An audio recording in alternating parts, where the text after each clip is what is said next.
Equal parts distracting and just beautiful, isn't it?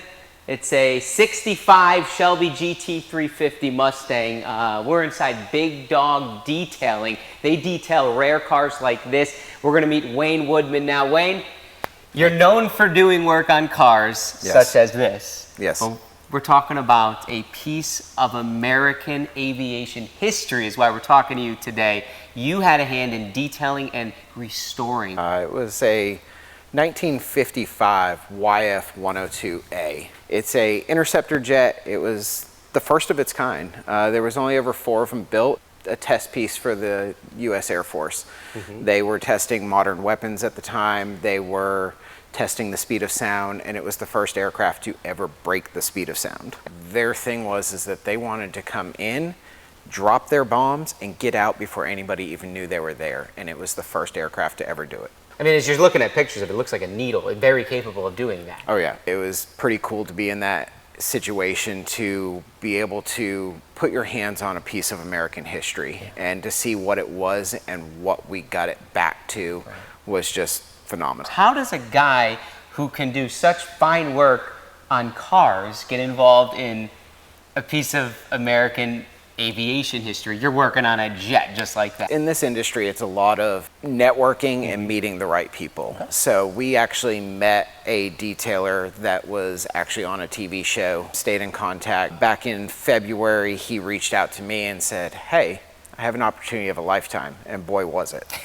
Strange at first, I'm like, well, I've never put hands on a jet.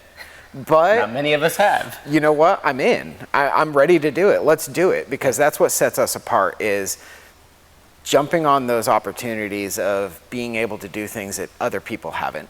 It's a lesson in life too. When it knocks, it's good to answer sometimes. Yes. Now, correct me if I'm wrong, you were one of less than 10 detailers in the nation to do this. So yeah, we had a team of 9 of us total. It was in Charlotte, North Carolina at the Sullenberger Aviation Museum. When we got there and we stepped back and looked at it, we're like, this is a lot bigger project than we expected. The plane had sat for many years outside of the Air National Guard. And if you've ever driven by those, you see those planes are in some rough condition. The museum really wanted this plane brought back to the original. And so we had to strip all the paint. We had to buff and polish. And when we got done, that plane is a mirror finish. They had projected us to be there for 6 days. We were able to get the project done in 4. It's 9 of the best detailers basically in the nation.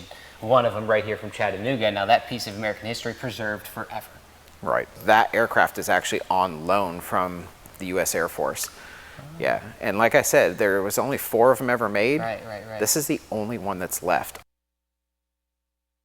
Wow, talk about giving life to a piece of history. Yeah, and it will remain there forever. It's actually, when he was working on it too, do you remember the plane that they had the emergency landing on the Hudson River?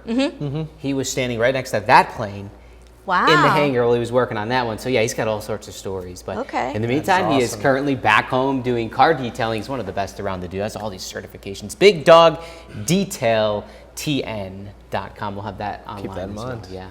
Yeah. He actually pointed out how dirty my vehicle was when I went to go meet him there. I need good cleaning too, honestly. I felt a little embarrassed.